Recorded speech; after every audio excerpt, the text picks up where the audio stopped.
nos sirva para estudiar parcial, ¿cierto? Entonces, la idea es que el día de hoy podamos desarrollar, después de haber hecho el taller, después de haber visto como los fundamentos de la teoría económica o política económica que estamos abordando, poder entender un poquito más a través de la presentación y a través de la conversación y esta clase un poco más magistral, todo lo que conlleva específicamente la política fiscal, ¿cierto? Vamos a iniciar con Andrés y Carolina, que les corresponde el día de hoy la reinfo económica. Vamos a empezar con los hombres por aquello de que ya las mujeres estamos empoderadas, ¿cierto, Caro? Caro está por aquí, sí. Sí, profe. Perfecto. Voy a permitirme antesito pasar control de asistencia que lo están solicitando por el SIGA. Entonces ya los llamo. Es teoría, ¿verdad? Espero que no se me duerman y se pongan a comer y hacer cosas por ahí sin prestarme atención. Carolina Costa, Presente, profe. Jefferson Andrés Arrieta, Presente, profe. Valentina Cabrales. Presente, profe. Hola Jefferson, hola Vale. Lina Sofía Carvajal. Presente, profe. Hola Lina. Si hay alguien en la sala de espera, ustedes le pueden dar aprobación mientras paso lista, por favor. O solo yo. Suri Cifuentes. Presente. Hola Suri. Melisa de León. Presente, profe. Hola Meli. Emily Andrea Delgado. Emily. Ha llegado. Bueno. Luz Daniela Doria. Presente, profe. Hola Luz. Brian José Espitia. Presente. Hola Brian. Samara. Presente, profe. Hola Samara. Luis Profe, David presente, Genes. que no me... ¿Quién me habla? Emily. Presente. Emily. profe, Emily. Emily, perfecto, listo. Luis David también me contestó por ahí, ¿cierto? Sí, profe. Hola, Luis. Carolina Giraldo. Profe. Presente, profe. Hola, Caro. Gabriel Esteban. Presente. Hola, Gabriel, ¿cómo vas? Muy bien, profesora. ¿Usted cómo va? Bien, Victoria me está escribiendo que ya va a entrar. Carlos Esteban. Esteban Hoyos. No está por acá. Efraín Lengua. Presente, profe. ¿Cómo te fue en el gimnasio? María Cecilia Manotas. Presente, profe. Hola, Mari. Hola. Dargisarit Montes. Presente, profe. Hola, Dargi. María Fernanda Núñez. María Fernanda Núñez. Jairo Tomás Ocando. Presente. Hola, Jairo. Isabela Olivero. Presente. Hola, Isa. Tengo acá Andrés Ortega. Presente, profe. Andrés. Luisa Fernanda Pérez Herrera. Presente, profe. Presente. Luisa Fernanda y Keis Pitalúa. Presente, profe. Case. Y Luis. Ok, perfecto. Manuel Arturo Presente. Rodríguez. Presente, profe. Daniel Romero. Profe, Esteban Hoyos, presente. No escuché mi nombre. Ya te llamé, pero ya te colocó la asistencia. Daniel Romero. Profe, a mí tampoco me ha llamado, creo. Daniel Romero. Daniel. Luciana Vélez. Luciana. Presente. Hola, Luciana. Marlon David Bello. Presente, profe. Hola, Marlon. William Yepes. Presente, profe. Presente, Hola, profe. William. Victoria Zapata. Victoria. Ok, repito nuevamente. Daniel Romero no me contestó. ¿Está por aquí? Ok, ya pregunto los que me faltaron por acá. María Fernanda Núñez. ¿No llegó? Carlos Esteban Hoyos.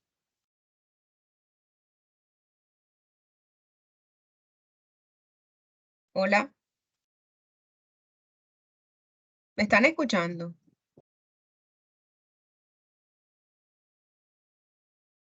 Sí, profe, pero otra vez yo no, nada. Carlos Esteban Hoyos está aquí. Bueno, si no contesta, le coloco la falta porque no. Sí, profe. Sí, Esteban profe. Hoyos. Sí, profe. Ok, ya él prendió el celular y se echó a dormir. Sofía, no te encuentro acá. Es Sofía González, ¿verdad? Sí, profe. No me sale, Sofía. Ya verificamos con Mafe, perdón, con la profesional de apoyo Olga, que porque no me aparece en lista ahora, sí me apareció y no me sale. Listo, perfecto. Chicos, bueno, escuchamos a Andrés y a nuestra compañera Caro, en nuestra red infoeconómica. Andrés, buenos días, espero prendan su cámara, no me molesta que prendan su cámara para verlos. Hola. Buenos días, profe. Bueno, justamente ayer llegó una notificación pues, de la inflación, pues, creo que todas las vieron, no sé, que dice que la inflación cae pues, al 8,35% anual, al nivel más bajo que hace casi 2 años. Dice que ayer miércoles pues, se conoció el primer reporte del índice de precio al consumidor de este año 2024, pues el cual muestra una nueva contracción en el costo de vida que arrancó este año 2024, pues llegando a unos niveles muy bajos pues que no se veían hace 2 años. De acuerdo con el DANE, dice que la inflación para este periodo se ubicó, bueno, como lo dije anteriormente, en un 8,35% anual, pues cayendo de esta manera casi 5 puntos respecto de este mismo mes del año pasado, pues que se ubicó en 13,25, que bajó demasiado.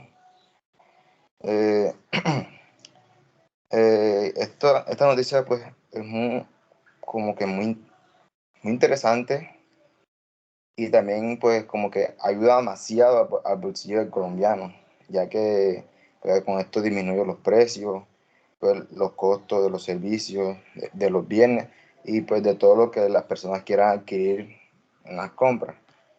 El director de DANE explicó que estos niveles bajos de la inflación pues no se veían desde 2022 y pues que se logran comparar pues con el indicador de inflación pues del año 2016.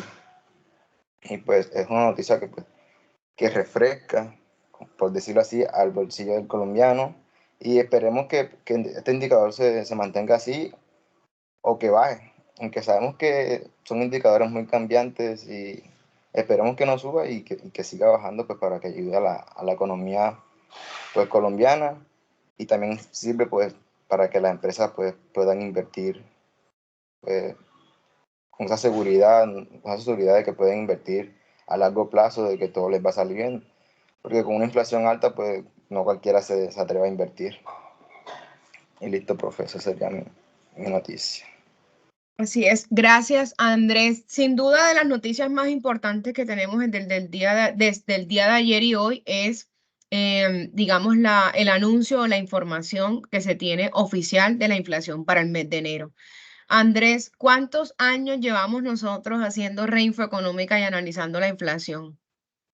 Parece que tengo como un déjà vu, un flashback a los Ya años hace rato. 1600. No, por allá en el 2021, 2020, no sé, cuando estábamos en Rey 2021. Económica, 2021 que estábamos, o 2020 también que estuvimos en pandemia, que nos veíamos en clases virtuales.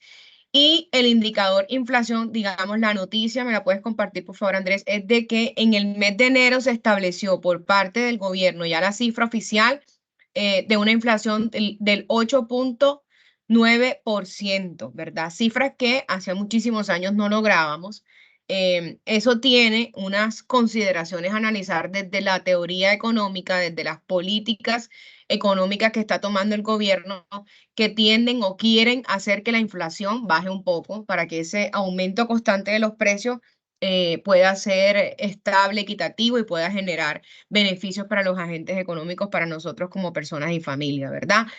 Andrés, y para todos, sin duda es importante tener el valor agregado o la cifra macroeconómica de la inflación colombiana, pero cuando desagregamos esos indicadores macroeconómicos de inflación, seguimos encontrando, por ejemplo, a Montería dentro de las 5 ciudades más costosas de Colombia. Nuestra inflación no raya en ese 8.9, ni siquiera en el 8.6, ni siquiera en el 9, sino un poquito más. Creo que estamos todavía en el 10, aunque las cifras que mencionan en Montería son de 9.8, 9.7, no recuerdo. Sin embargo, en ciudades como la nuestra, todavía nuestro indicador de inflación o nuestro comportamiento de los precios sigue en alza, sigue alto en comparación con la inflación nacional. ¿Por qué creen ustedes que Montería mantiene esta inflación? ¿Quién me quiere decir? Y si no me dice nadie, yo los hago hablar. ¿Por qué Montería no está en este rango de la inflación del 8.9? ¿Por qué creen que Montería, como ciudad capital de Córdoba y como ciudad importante de la región Caribe, mantiene niveles un poquito más altos que la media nacional en inflación? Gabriel, ¿qué me dice? Gabriel, que hace rato que no le escucho la voz. Pues realmente no estoy seguro, realmente lo desconozco, incluso estaba pensando en que alguna vez llegué a escuchar que incluso Montelíbano tiene mayor inflación que Montería, y luego ahí me comenzaron como a contar un poco de la historia de Córdoba, que Montería realmente no estaba pensado principalmente para ser la capital, por la dinámica, pero no estoy seguro realmente de por qué en la actualidad Montería mantiene la inflación. Pensaría un poco que el mismo título de ciudad capital tiene mucho que ver hacia la dinámica y cómo las personas van fijando los precios, porque a fin de cuentas es un poco pensaría yo en este concepto de la mano invisible de Smith y cómo los precios se van fijando de maneras distintas en la región, y de fondo es un tema muy social de industria, ¿no? Qué tan rápido se modifican los precios y de fondo creo que el tema cultural de que Montería no es 100% monteriana, diría yo. Ve uno mucha gente que viene tanto de otros países. En Panamericana la vez pasada me encontré a un árabe que estaba haciendo negocios y hablaba de varias ciudades y municipios de aquí de Córdoba, y hablaba de cómo toda la operación es como un 5% nacional y 95% extranjera. Luego están las otras regiones, la gente que viene de Antioquia, más del norte. Entonces siento yo que ese flujo nacional también tiene mucho, e internacional tiene mucho que ver en qué tan rápido se ajustan los precios. Quizás una pregunta interesante, ya que no sé cómo contestarlo, Gabriel, es, excelente, excelente tu punto y tiene mucha lógica y tiene mucho que ver. Samara está por aquí, Samara. Sí, Hola, profe. Samara. Samara, la inflación como indicador macroeconómico, inclusive regional que analizamos, es ese indicador que nos muestra la medida de la fluctuación de los precios, o sea, cómo crecen los precios en un periodo de tiempo. Podemos tener inflación mensual, se puede sacar anual, trimestral, quinquenal, ¿sí? La idea es analizar esta inflación como un indicador macroeconómico que permite medir cómo cambian los precios, ¿cierto? Montería siempre que está en el top 10, en el top 5, no sé en cuántos top, pero siempre está dentro de las ciudades más costosas de Colombia. E inclusive dentro de la costa se pelea casi siempre con Sincelejo, muchas veces con Valledupar, ¿verdad? En su alza constante de precios, en su promedio, en sus indicadores que casi siempre están por encima de la media nacional. ¿Por qué crees que en Montería, por ejemplo, la canasta familiar tiene un precio un poquito mayor que en el resto del país? ¿Por qué piensas tú que pasa eso en Montería? ¿Por qué crees? Bueno, profe, en parte pues estoy un poco de acuerdo con lo que pues decía mi compañero Gabriel, y pues aparte de eso, yo opino que pues debido a la, digamos que el boom o el auge comercial que pues se ha estado implementando dentro de pues Montería, ha hecho que de cierta forma estos precios o esta fluctuación que se encuentra en los precios pues vaya aumentando. Pues muchas veces o pues se ha estado, digamos que, apuntando a lo que es un desarrollo o un ampliamiento económico. Y pues esto hace que, pues, al momento de que pues se abran un poco las fronteras o se expandan un poco más, la fluctuación sea como mayor. Y pues, aparte de eso, digamos que lo que son los insumos al momento de la producción, de la creación de este tipo de, digamos que proyectos de ampliación, pues hacen que de una u otra forma, pues todos estos precios aumenten. Excelente, muy bien, Samara. Gabriel y Samara han dado 2 puntos precisos. ¿Qué me dice Daniel? Y ya cerramos la noticia de Andrés con Daniel. Profe, ¿me escucha? Excelentemente te escucho, señor. Profe, bueno, hay dos posibles razones. Una, asumiendo que supongamos que la inflación aquí es percibida de igual manera que en otros lados del país pasa algo, y es que cuando nosotros no, los expertos calculan la inflación, tienen ponderaciones diferentes. Es decir, que de pronto los productos que acá cordobeses o usted o yo comparativamente seleccionamos de la canasta familiar, esos productos que usted prefiere o que Córdoba prefiere frente a los otros departamentos van a tener una ponderación diferente a los que eligen en el centro del país. Por ejemplo, acá nosotros podemos elegir que yuca y plátano, y eso va a tener una ponderación del, por así decirlo, del 10% dentro de la canasta familiar para medir la inflación. Bueno, puede ser que en el interior sea del 5%, a pesar incluso de que consumamos lo mismo en cantidad, pero por el simple hecho de la ponderación que tiene cada individuo, cada departamento, cada producto, entonces va a variar ahí. Daniel, has hablado de algo excelente, que es el registro, el subregistro, la ponderación y la forma de medir la inflación. Y ese es un punto muy importante. Ahorita te lo comento. Sofía. Profe, yo también creería que es por las altas tasas que tiene en general la costa, ¿no? O sea, yo sé que estamos hablando de Montería, pero en general la costa también es un poco más, tiene más inflación debido a la cantidad de gente que tiene, ¿ya? Y la proporción a la cantidad de productos que recibe. Es decir, como Montería no es la que tiene la mejor infraestructura de transporte, tampoco es como que tenga puertos y así, entonces la cantidad de gente que habita en ella versus la cantidad de comida y de productos que le pueden llegar, digamos que es mayor la cantidad de gente. Entonces, el flete va a ser mucho más grande que de pronto en otras ciudades que sí tienen una malla vial suficiente para poder distribuir muy bien los productos. Bien, Sofía habla de 2 cosas importantes, el suministro de la alimentación y las vías. Chicos, chicas, yo creo que a Carolina le va a corresponder hacer la reinfo económica la próxima clase porque Andrés nos trajo una noticia que nos puso a hablar y me encanta que conversen también.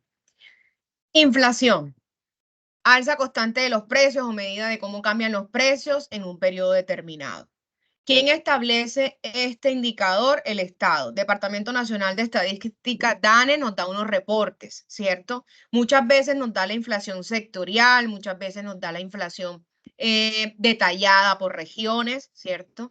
Y hay dos análisis que ustedes mismos han traído hoy a colación, gracias Andrés por la noticia, y es la inflación en el 8.9 a nivel nacional. Pero Montería no está ahí, ¿cierto? ¿Por qué Montería no está ahí? Y es cuando podemos mirar la asignatura de teoría política y económica y a veces vemos que esa materia cuando la matriculamos en el SIGA nos pareció tediosa, pero es donde hoy día ya en el semestre en el que tú estás de Administración Economía hay que integrar todo lo que has visto hasta ahora como administrador, como economista o como las dos para poder entender las políticas económicas, ¿cierto? Montería siempre está en el top 10, en el top 5. Montería, lo decía Gabriel, es una ciudad-región y está categorizada como ciudad-región por los expertos en ordenamiento territorial porque su demografía o sus dinámicas demográficas establecen, no lo digo yo, lo dicen los estudios, establecen que Montería recibe un movimiento o una masificación de personas de diferentes lugares. No solamente somos monterianos, decía Gabriel, sino que recibimos personas de todos los municipios de Córdoba, pero inclusive del Urabá antioqueño, pero inclusive del Bajo Cauca antioqueño, inclusive de Sucre y hasta Bolívar, ¿verdad? Montería, una ciudad-región, pilar de desarrollo. Montería tiene una componente o una infraestructura educativa diferencial a todos los municipios de Córdoba, es decir, hay más universidades, institutos tecnológicos, etcétera. Viene gente de todos esos lugares donde les he dicho que están alrededor de Montería. Se mueve mucha gente, ¿verdad?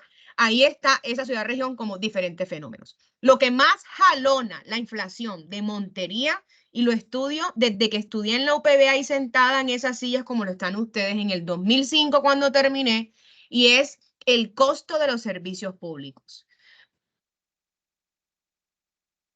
Montería con mayor cobro de energía. Miren en cuánto llegó la luz de sus casas este mes. Afinia, lo amamos. No sé si lo aman ustedes, yo no lo amo. En mi casa llegó súper carísima la energía. No entiendo por qué aumentó tanto de un mes a otro. Pero cuando los servicios públicos son tan costosos como pasa en Montería, aparte de que los niveles de competitividad se afectan de cualquier empresa, y yo creo que Sofía, Mario o Dargi, no sé si sus familias tienen negocios o no, pero todo lo que necesita energía para producción, distribución y consumo se encarece los precios. 35% de aumento en la energía en el 2023 tuvimos los monterianos, la tasa más alta de toda la costa. Eso jalonó la inflación hacia arriba, 100%, digamos que es el factor que más incide. No solamente la energía, sino el gas. Nosotros a veces no le paramos bola al precio del gas porque decimos que es más barato que cualquier otro, pero es costoso en comparación con otras ciudades. Segundo, como ciudad-región y como devenir comercial, hay mucho circulante, o sea, hay mucho dinero, ¿no? En Montería hay mucho billete, dirá la gente, no es que en Montería sí hay plata. Yo quisiera saber dónde es que están esas huacas de plata para yo ir a buscarlas, porque realmente las necesito. Pero en realidad sí el comercio, lo que decía nuestra compañera, los suministros, las materias primas, muchos del sector agro, del sector turismo, del sector servicios, del sector primario, secundario, terciario, de todos los sectores, vienen a Montería a comprar. Y ese circulante también encarece los productos y servicios. Y otra variable, Andrés Ortega, que nos pusiste a hablar de inflación, es que en Córdoba, no lo digo yo, Diario Portafolio 2022, les puedo pasar la imagen.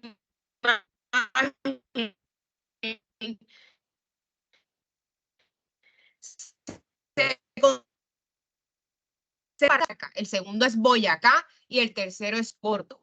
Córdoba alimenta a Colombia, la alimenta en yuca, ñame, plátano, pescado, ¿sí? Ahora en estos momentos hay un déficit de pescado. Por cada 10 pescados que se consumen digamos, en esta zona región, 6 son producidos en Córdoba y todavía falta suplir este consumo de pescado.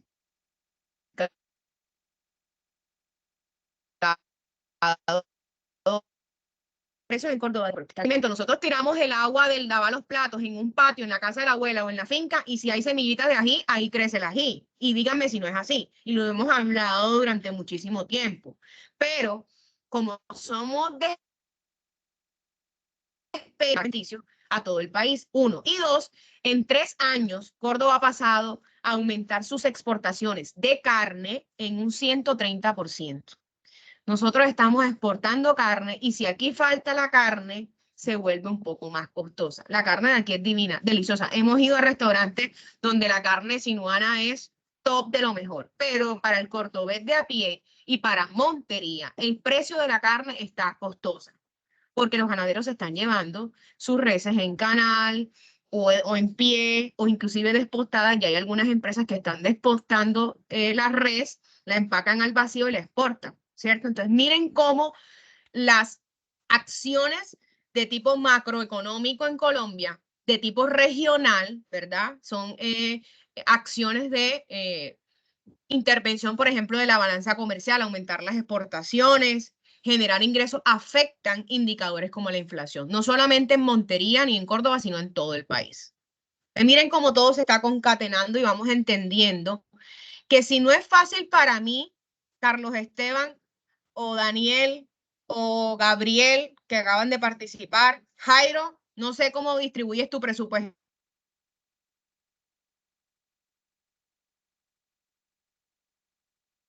personales de tipo económico, digamos, voy a citar entre comillas, mis políticas económicas. Yo tomo decisiones a diario de economía, económicas, tengo disyuntivas, tengo decisiones que tomar. Si es difícil para mí, manejar mis ahorros y mi inversión, ¿cómo y cuánto es más difícil para el Estado, ¿sí? Como administrador público de los recursos, tomar decisiones de política económica con sus distintos instrumentos para lograr un equilibrio? Es muy difícil. Bueno, dejando la reinfo económica, Caro, ¿no te molesta que te deje para la próxima clase? No, profe, para nada. Es más, mejor porque la misma noticia la había escogido yo. Ay, no puede ser, Andrés, te copiaron. Bueno, menos mal. Avísenme, por favor, si pueden ver la presentación que les estoy mostrando. Que dice reinfo económica. ¿Ya se durmieron o se fueron a comer? ¿Qué pasó? Lina. Aquí estoy, profe. ¿Puedes ver la presentación que estoy mostrando? Sí, señora. Perfecto. Listo. Chicos, semana 1, ya la vimos. Semana 2, ya la hicimos. Ya hicimos nuestro taller con el que evaluamos nuestros conceptos, la tablita. Quedamos en este hermoso cuadro que podemos ver aquí, que lo analizamos en clase y nos habló acerca de cómo se elaboran las políticas económicas, si recuerdan. Pueden ver, por favor, la pantalla de su computador, de su tablet o de su celular para que podamos entender. Esta clase está grabada, pero la idea también es que podamos entender, digamos, de mejor manera todo lo que subsume y viene a continuación. Hablábamos de la política fiscal, hicimos como un recuento histórico de cuándo sucedió. Entonces me acordé de que algunos de los economistas ya vieron hermenéutica de las doctrinas económicas, pensamiento económico, pero también los administradores de empresas que están aquí tal vez no tienen clara esa línea de tiempo de cómo ha sido esa evolución de la ciencia económica, ¿verdad?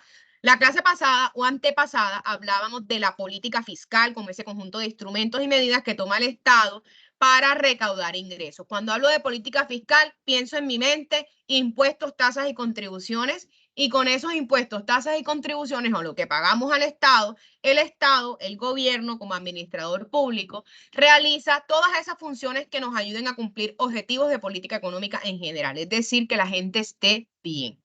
Qué chévere que la inflación haya bajado, la gente se siente bien. Andrés decía, eso es un gran logro, llegamos a una cifra del 8, en no sé cuántos años no la lográbamos, listo, eso es una medida, un indicador que nos muestra que algunas medidas que se han tomado han sido exitosas, ¿verdad?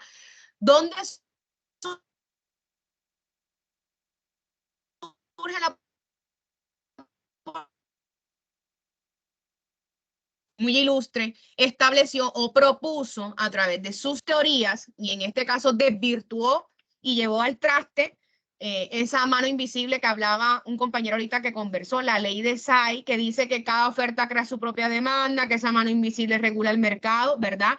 Keynes decía que eso no se cumplía, que no había equilibrio económico, que eso era una falacia, que era una mentira, que era un embuste, porque existía mucho paro, o sea, mucho desempleo, ¿verdad? Entonces, Keynes lo que nos planteaba es que el Estado debe intervenir en la economía, el gobierno debería intervenir en la economía para resolver todos esos problemas de desempleo, de déficit, de liquidez, de falta de dinero, de algunos ciclos económicos, unos momentos de los ciclos económicos en donde la cosa no estaba tan buena, ¿verdad? Y que a través del Estado, controlando esa demanda agregada o manipulando algunas cosas, él podía incidir en ese ciclo económico o en ese comportamiento económico. Entonces, a través de la política fiscal, ¿sí? Digamos, estas ideas de Keynes revolucionarias da comienzo tanto a la macroeconomía como digamos que a la estructura más formal de la política fiscal. Estamos en política fiscal como instrumento de política económica, ¿cierto? Entonces se me ocurrió traerles nuevamente para que integremos el conocimiento. El conocimiento es luz. Entonces cuando nosotros nos retrocedemos el tiempo y vamos a cuando vimos historia de pensamiento económico, o si no lo has visto en administración, puedes recordar algo que has leído o has visto en televisión. Yo ayer empecé una serie de la Segunda Guerra Mundial a color, espectacular, súper recomendada en Netflix. Por favor, véansela. Me la recomendó mi esposo, que estaba intenso con eso. Y realmente trata uno como de entender mejor lo que vio en el colegio y que a veces que el profesor de sociales no le caía bien, entonces ahí lo logras entender ya un poco más maduramente, ¿cierto? Entonces, miremos en esta línea de pensamiento económico qué pasó. Recordemos los uga-uga, los comportamientos económicos, ya hemos hablado, paleolítico, neolítico. Vemos a los griegos y los romanos los hemos conversado, que no sabíamos qué era lo que tomaba o comía Platón o qué fumaban, pero ellos nos dieron las bases de mucho de lo que hoy se dice de economía, ¿verdad? Eso se denomina escolástica. Luego viene el mercantilismo, que es toda esa época hermosa donde había una acumulación de riquezas, el oro y la plata era lo que fundamentaba, etcétera. La fisiocracia, como la tierra o los recursos naturales como eje del desarrollo de la generación de riqueza. Aquí les dejo esto en la presentación. Ahí están sus principales autores. Eso no es sujeto pues, de estudio a profundidad porque esto lo he ofrecido en un semestre completo. Luego vienen los clásicos. Miren que los clásicos son alrededor de los 1700 a los 1800. Y ahí están los papás de los pollitos que llamamos, que eran Adam Smith, David Ricardo, Batista, etcétera. Y ahí es donde se establece la economía como ciencia. Esto es súper chévere y recuerdo las clases de pensamiento económico, no sé si ustedes la vieron conmigo, pero la idea es encontrar en esa escuela clásica como la raíz de la ciencia como tal. Luego vienen unos tiempos que fueron un poco raros y que todavía se mantienen esas líneas, que es el marxismo entre los 1818 y 1883, que fue una línea de pensamiento. Entonces está el marxismo, comunismo, leninismo, socialismo, que no es lo mismo y que eso también se ve en un semestre, pero hablaba de ese contraste contra el capitalismo, ¿verdad? Es decir, el Estado 100% poseedor de los bienes, el Estado como ese ente regulador para que todos seamos iguales, etcétera. Pero entonces miren dónde está Keynes. Pueden observar su pantalla, por favor. Keynes está de azul. Miren, por favor, no se me duerman, la tatarabuela el que se duerma. Keynes en 1939, con su texto, con sus adopciones, con sus ideas y con su pensamiento, él rompió paradigmas. 1939. Ya habían pasado muchas cosas, crisis del 29, crisis del petróleo, eso lo conversamos la clase pasada, y vemos cómo él cambia, ¿verdad? Dice, hombre, el Estado aquí se enfoca hacia mantener el equilibrio a través de instituciones. Él hablaba de instituciones. Y miren que Keynes inclusive fue el primero que hizo reunir países para lo que hoy llamamos Banco Mundial, Fondo Monetario Internacional, las dichosas reuniones de la ONU, todo esto inició en ese tiempo, ¿cierto? ¿Por qué traigo esta línea de tiempo y digamos un poco de historia? Para poder entender la política fiscal. Entonces, la política fiscal es la rama, ya sabemos, es un instrumento de la política económica, es una herramienta que el Estado tiene para configurar el presupuesto del Estado, para acceder a recursos, tener unos componentes para gastar públicamente, ¿sí? Para invertir públicamente y para lograr estabilidad económica y equilibrio, ¿cierto? Política fiscal es ese instrumento de la política económica que nos permite manejar, algunos dicen, el déficit y el superávit. ¿Qué es el déficit? Déficit, su nombre lo indica, me falta algo. Estoy en déficit fiscal, yo no tengo plata, estoy líquido, mis deudas están enloqueciendo, mi superávit cuando hay mayor recurso. Superávit es abundancia, déficit es falta de algo, ¿verdad? Ya sabemos que esa es la política fiscal, tiene sus orígenes en el señor Keynes, ya les expliqué como la línea de tiempo en lo que lleva. ¿Cuál es el propósito fundamental de la política fiscal? Que haya un ahorro público suficiente para las inversiones planeadas, acceder a recursos mediante el endeudamiento interno y externo y manipular los instrumentos tributarios. Los instrumentos tributarios es lo que el Estado, no solamente hablo de Estado como nación, sino también los departamentos y los municipios. Por eso hablamos de inflación en Montería. ¿Sí? Les voy a compartir, finalizando esta clase, un video del alcalde de Montería electo. Yo aquí no promociono partidos políticos, ¿sí? Yo hablo de los mandatarios y hablo de las acciones o decisiones que toman los mandatarios como nuestros administradores públicos, ¿cierto? Les voy a mandar un video del alcalde de hace 2 días, donde claramente el alcalde con sus buenos asesores, porque siento y pienso, el tipo es ingeniero, que él tiene buenos asesores en temas económicos y de hacienda pública. Habla de políticas económicas municipales. El alcalde de Montería, igual que Char en Barranquilla, habla de un endeudamiento de su ente territorial, de cómo ellos, a través del recurso adicional endeudamiento, van al Consejo Municipal, en el caso de Barranquilla, Barranquilla, en el caso de Montería, Montería, porque son estas corporaciones las que aprueban o desaprueban esas acciones de gobierno y se endeudan con la banca, puede ser diferentes tipos de banca porque los municipios y departamentos tienen acceso a créditos así como nosotros, ¿verdad? Y proyectan inversiones. ¿Sobre qué proyectan inversiones estos alcaldes que están hablando ahorita? Les voy a mandar los 2 videos. Sobre el recaudo, sobre los impuestos, sobre el valor futuro de lo que yo recaudo en impuesto predial, por ejemplo, ¿cierto? Sobre valor futuro de lo que yo recaudo en valorización por beneficio general. Todo esto es política fiscal. Y cómo estos mandatarios locales miran el propósito fundamental de la política fiscal. Y en este caso es tener recursos adicionales mediante endeudamiento interno o externo para financiar obras, para financiar acciones macroproyectos, ¿cierto? Manipulando también instrumentos tributarios, proyectando ese crédito que van a hacer, ¿sí? Esto no es fácil. O sea, no es como que yo voy a ir al banco y imagínate, cuando uno va al banco, ¿qué banco le da un crédito de vehículo de vivienda enseguida a uno? O sea, es muy difícil que te lo den, claro que dicen que te hago el estudio en 1 hora para libre inversión, pero para comprar casa no es en 1 hora, ¿verdad? El Ministerio de Hacienda Nacional da unos puntos, así como el data crédito, el CIFIN, el puntaje del municipio de cómo se está comportando en materia fiscal.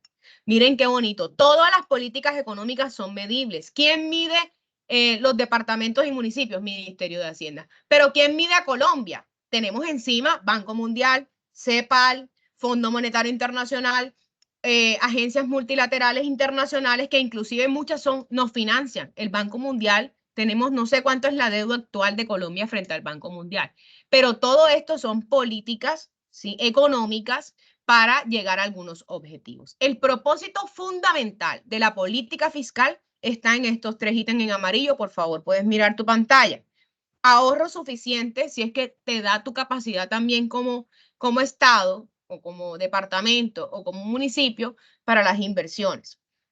Adquirir o tener la posibilidad de adquirir recursos adicionales mediante el endeudamiento y manipular. Hablábamos de la palabra gestionar, ¿verdad? ¿Cómo gestiona el Estado, ¿sí?, estos instrumentos tributarios para poder sobrevivir? Dios mío, es que en mi casa se acabó la liga. ¿Cómo vamos a gestionar el presupuesto de mi casa para que alcance la liga hasta final de mes? ¿Cierto? Nosotros buscamos formas de decidir, hombre, yo voy a romper chonchito que tengo de alcancía porque no tengo plata. Entonces acudo a mis ahorros para comprar la carne o el pollo de mi casa porque no había de dónde. ¿Dónde? Deudo. Voy donde mi vecino, voy donde mi mamá, voy donde mi abuela, voy donde mi padrino, que me preste plata para comprar lo que me hace falta en mi casa. Igual funcionan, ¿sí?, los administradores públicos, ¿cierto? Propósito fundamental de la política fiscal es crear ahorro para inversiones, adquirir recursos adicionales a través de endeudamiento interno o externo, manipular instrumentos tributarios, ¿cierto? ¿Hasta ahí hay alguna pregunta? Jairo. Jairo se durmió. Jairo Tomás, ¿dónde andas? Te voy a poner falla que no me conteste. Manuel. Todo claro, profe. Manuel tiene voz de sueño. Meli, ¿está todo bien hasta ahí? Melissa. Sí, profe, todo va bien. Perfecto. Suri. Suri se fue. Dígame, profe. ¿Todo bien hasta ahí? ¿Quién me contestó? Jairo. Sí. Jairo se había ido y despertó. Debe estar comiendo por ahí. Listo. Chicos, objetivos, ok. Miren qué bonito esto. Voy a organizar bien la diapositiva porque está como medio monocromática, entonces me gusta como ponerle dibujitos, entonces cuando la tenga bien organizadita se las mando. Listo, política fiscal.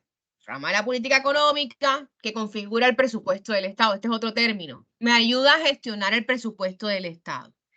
¿A través de qué se manipula o se configura o se gestiona el presupuesto del Estado? A través del gasto público y a través del impuesto, de los impuestos, o sea, de lo que yo recaudo, ¿verdad? Son esas variables para poder mantener la estabilidad económica, para que la gente del pueblo esté feliz, contenta, para que amortigüe todos esos ciclos económicos, para poder mantener un equilibrio, para que la gente tenga una buena calidad de vida, para generar bienestar. Entonces, ¿qué indicadores tiene en cuenta la política fiscal para saber que la cosa va bien? Como decía Andrés, que haya un nivel o digamos que una medición del empleo o del desempleo o del paro, como lo llaman algunos textos, y la inflación. O sea, la noticia de la red infoeconómica que Andrés trajo el día de hoy nos cala muy bien, nos llega muy bien para analizar la política fiscal. Porque es a través de la medición del empleo y la inflación principalmente, no quiere decir que otras variables no se tengan en cuenta, que la política fiscal, cuyo nacimiento es en la macroeconomía keynesiana, tiene en cuenta para saber si las cosas o las medidas están tomándose de manera eficiente o no, ¿verdad? Y cómo esas medidas fiscales de política fiscal, medidas de política económica, son eficientes a corto, mediano y largo plazo. ¿Para qué? Para que la gente tenga trabajo, tenga empleo, ¿verdad? Tenga un ingreso, no se muera de hambre, no haya pobreza monetaria, no haya pobreza multidimensional, no haya pobreza absoluta, ¿sí? No haya digamos, un aumento acelerado de los precios y la gente no pueda satisfacer sus necesidades, que al final es el problema económico, ¿cierto? Entonces, la política fiscal configura, maneja, gestiona el presupuesto del Estado a través del gasto público y de los impuestos. El gasto público, como su nombre lo indica, es lo que sale, en lo que yo me gasto, lo que me entra. ¿Qué me entra? Los impuestos. ¿Qué me entra? El ingreso nacional, el ingreso departamental o el ingreso municipal, ¿cierto? Entonces, ¿qué pasa con la política fiscal?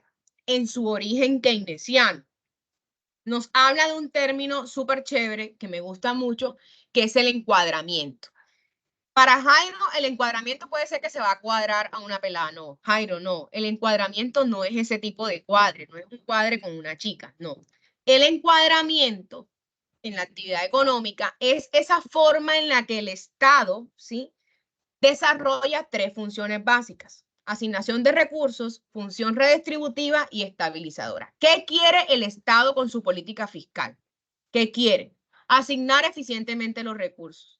Sí, profe, pero es que en Colombia el nivel de corrupción está... Yo sé que este es el deber ser, muchachos. O sea, yo sé que en Colombia tenemos unos niveles de corrupción en general en la América Latina que nos hacen dudar de esta hermosa teoría keynesiana, pero es la función, digamos que es la función básica de todo Estado, asignar eficientemente los recursos, suministrar los bienes, servicios, la educación, la salud, ¿sí?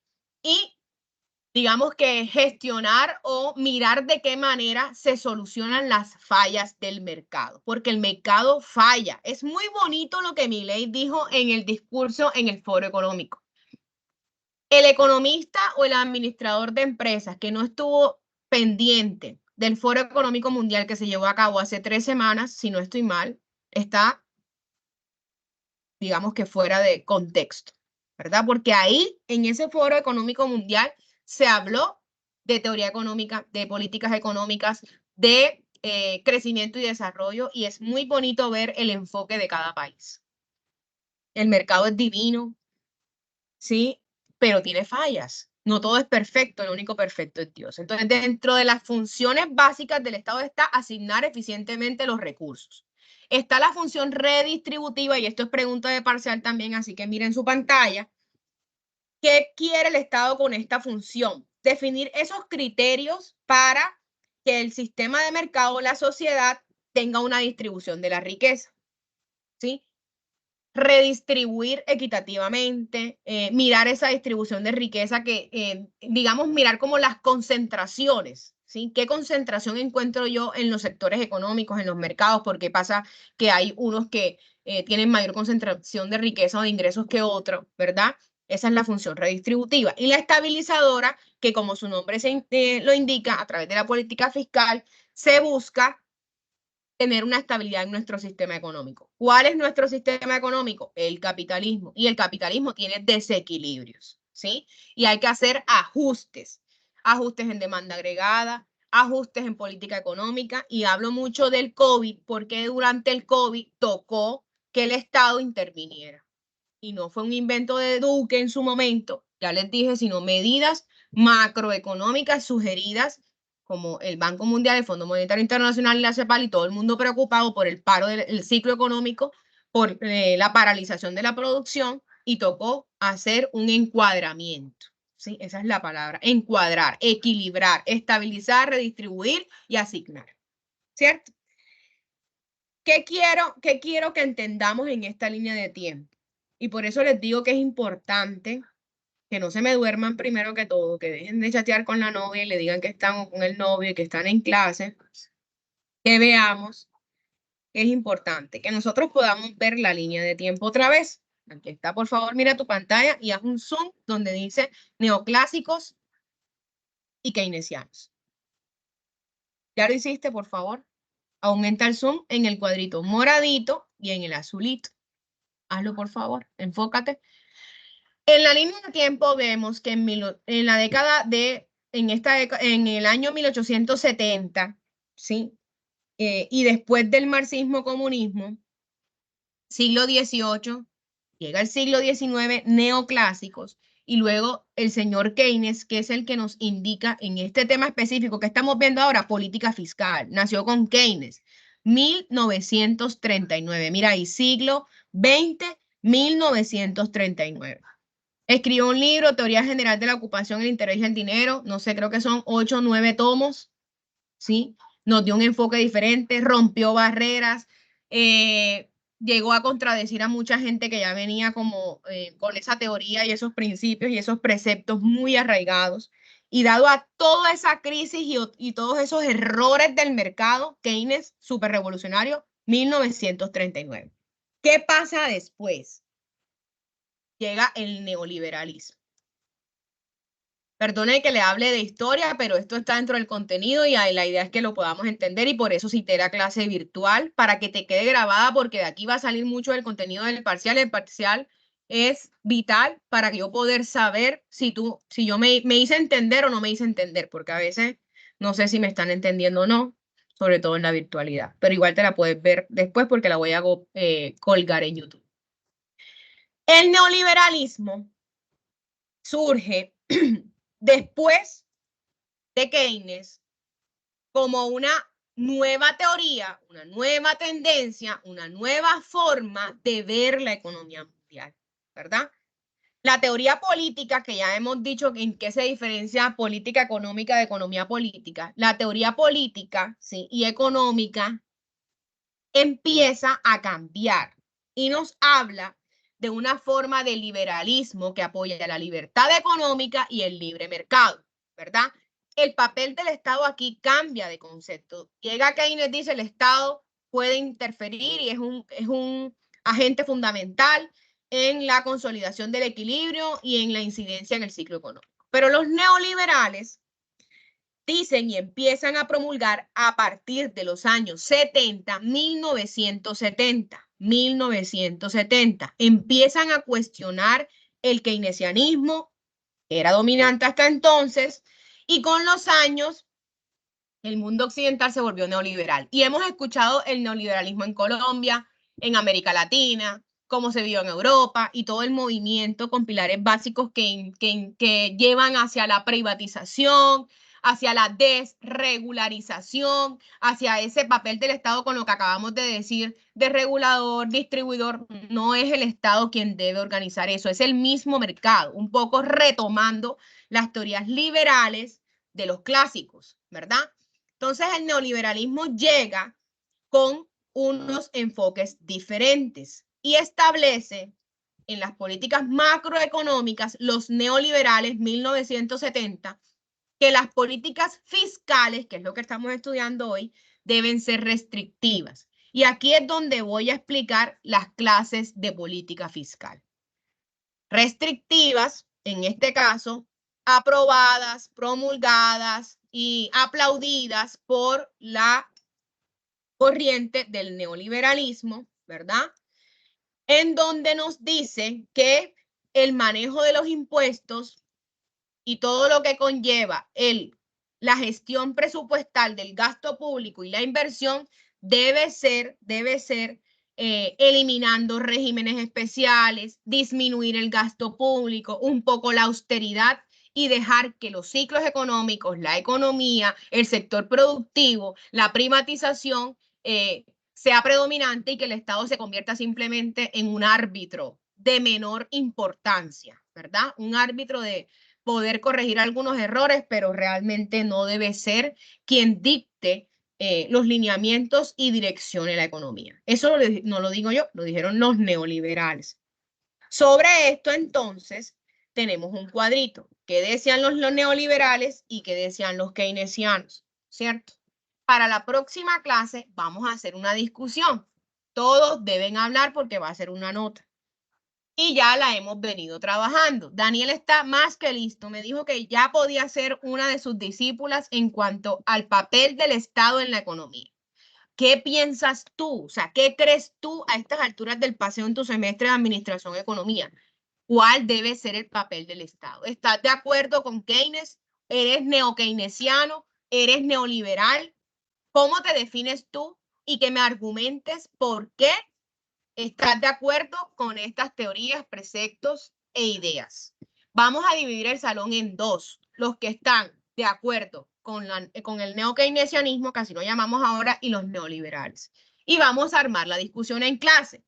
¿Qué les voy a dejar? Les voy a dejar la presentación. Les voy a dejar para que en lo que resta del tiempo, porque sé que se me van a dormir y les va a dar hambre, son las 11 de la mañana, ya terminamos a las 11:10, que tú autodidácticamente les voy a compartir links de videos y de lecturas para que tú mires realmente qué decían los neoliberales, qué dicen Keynes y los neokeynesianos, y que tú me puedas, volviendo a la política fiscal, de acuerdo, no estás de acuerdo, aquí hay unos links, miren ahí, acerquen su pantalla por favor, hay un link de YouTube que también puedes ver el video. ¿Estás de acuerdo con la participación protagonista del Estado en economía? ¿Eres keynesiano o neoliberal? Y vamos a ver los dos tipos de política fiscal, expansiva y restrictiva. La vamos a ver al detalle la próxima clase, pero necesito que tú leas. Si no te gusta leer, pues qué pena, estás estudiando en una universidad y tienes que leer. 1, 2. Puedes apoyarte con videos que también puedo mandar por aquí para que tengas una referencia y puedas entender los dos tipos de política fiscal, expansiva y restrictiva. Y de paso, mires la política fiscal discrecional, que es, digamos, un punto medio, ¿verdad?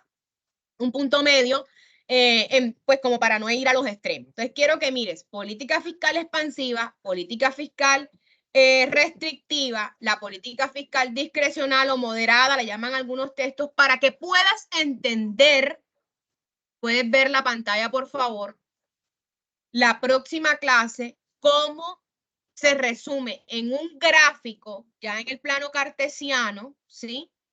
El proceso de actuación de la política fiscal. Entonces, vamos a encontrar, por ejemplo, en el plano cartesiano, cómo representamos los tributos, el gasto público, cómo se da el punto de equilibrio, qué es lo que significa esta zona en rojo, qué significa la zona en verde, pero si no leemos, buscamos, así sea que te veas un video de YouTube acerca de la política fiscal, los tipos de política fiscal, tal vez te quede un poco más difícil entender lo que vamos a ver en el tablero la próxima clase.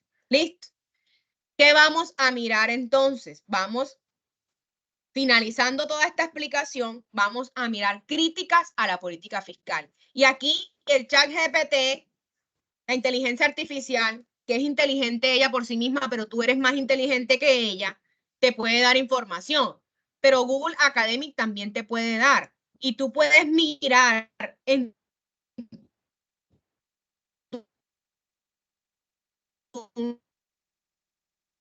es decir, ¿qué pasa con la política fiscal? Por ejemplo, ¿cómo creo yo que se está manejando la política fiscal? ¿Sí? Cuando veas el video del alcalde de Montería hablando de política económica, vas a ponerte a pensar, hey, ¿qué impuestos le cobran a mi mamá y a mi papá que llega a la casa? Yo pago, se paga en la casa el catastro que llaman nuestros abuelos, valorización por beneficio general. ¿Realmente ese impuesto de valorización me está beneficiando? ¿Qué se hace con esa plata?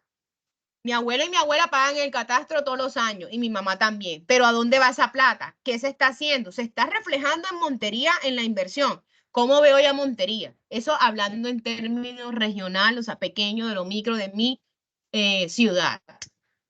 Esa plata que yo pago se ve en mi barrio. ¿Qué pasa con la canalización de mi barrio? ¿Cómo está haciendo el gasto público municipal en mi zona, en mi comuna? Eso es lo que hay que pensar. Yo no te pido que seas revolucionario ni que, digamos, hagas protestas o lo que sea, pero por lo menos poder entender que el Estado, en este caso el municipio, el departamento y la nación, tienen una responsabilidad de gasto y de inversión que debe velar por el beneficio de la población, por el bienestar, ¿verdad? Entonces, me quedan 6 minutos. ¿Qué vamos a hacer? Yo les voy a mandar esta presentación. Vamos para la próxima clase, una preparación enfocada en tu nivel de semestre que estás haciendo en economía o administración. Vas a argumentar tu posición. ¿Qué crees tú que debe pasar en una economía? En la economía mundial, en la economía regional, en la economía nacional, en la economía departamental, en tu municipio. Háblame del papel del Estado. ¿Cómo debe ser el papel del Estado en economía? Mirando los tipos de política fiscal, ¿cuál crees tú que es la más eficiente? La expansiva. ¿Qué hace la expansiva? Tienes que entender qué hace la política fiscal expansiva, aumentar el gasto público y bajar los impuestos. ¿Qué hace la restrictiva? Reducir el gasto público para bajar la producción y subir los impuestos, ¿verdad? Entonces, mira que son decisiones de política económica para los administradores públicos, ya sabemos quiénes son los administradores y los diferentes multiniveles, ¿sí? Y yo saber cuál funciona mejor. Termino la presentación de ponerle como dibujitos porque está muy monocromática, como les digo. Quiero saber y que me hablen si hasta ahora he sido clara, si he sido clara en lo que vamos a hacer la próxima clase, en el debate finalmente, Daniel y Gabriel, finalmente Luis, finalmente el debate del papel del Estado, ya con una explicación un poco más profunda, entendiendo la línea de tiempo que en algún momento vi en alguna clase, y que a veces sí le presté atención y otras veces no, o como administrador de empresas no la tenía clara. Aquí la tienes para mirar qué pasó en la historia, cómo llegamos hasta este punto en el 2024, qué pasó luego con el neoliberalismo, qué nos dicen estas teorías, en qué estamos ahora. Obviamente después del neoliberalismo han venido otras corrientes y otras líneas de pensamiento que nos han aportado a la economía. Entonces quiero saber si hasta ahí he sido clara, Si sabemos Sí, profe. qué vamos a hacer la próxima Sí, profe. clase. ¿Todo bien hasta aquí, Sofi? ¿Entendido todo? ¿Se durmieron o no se durmieron? Díganme la verdad, Lina. Sí, profe. Dargy me puso una manito, pongan una manito arriba. Nunca me prendan la cámara, ustedes son lo peor. Daniel, hasta ahí vamos bien. ¿Quién me levantó la manito? ¿Quién me levantó la manito? Sí, profe, todo bien. Ok, Jefferson. Sí, profe, todo claro. Perfecto. Voy a abrir el grupo para dos cosas. La primera, voy a enviar la presentación apenas la termine. Me demoro 20 minutos organizándola. Dos, para que compartan los links que consideren importantes a la hora de tomar esa decisión. Es una decisión de vida. O sea, en el salón te vas a ubicar de un lado, uno de los dos lados, ¿sí? Sobre lo que tú piensas que es el deber ser de un papel o de una función del Estado en la economía. ¿Listo? Solo para compartir links de interés. Pueden ser videos, textos, artículos. Yo les comparto las mías en el transcurso de la tarde. Hoy estamos a jueves. Tienes viernes, sábado, domingo y lunes para hacer eso. No vas a llegar con cualquier copiar, pegar de Wikipedia o ChatGPT. Dime qué debo hacer. No, pues ahora le vas a decir al chat que lo que tienes que hacer. Yo no creo que tú que pensemos de forma autónoma. Listo. Voy para eso. Que tengan un lindo almuerzo, una linda tarde y espero vernos el martes con toda la disposición para participar porque es una nota foro debate. Chao. Chao, profe. Chao, profe. No, ya yo tengo Chao, profe, gracias. desde tercer semestre, la verdad. Hasta luego. Ya tienes profe. definido, Sofi, tu posición. Desde Chao, tercer profe. semestre llevo diciendo la misma, sobre todo porque literalmente es como la corriente que me define. Ah, perfecto. Entonces nos dejas ese argumento para el martes. Gracias, chao. Andrés, gracias por la noticia. Ok, señor, chao. Chao.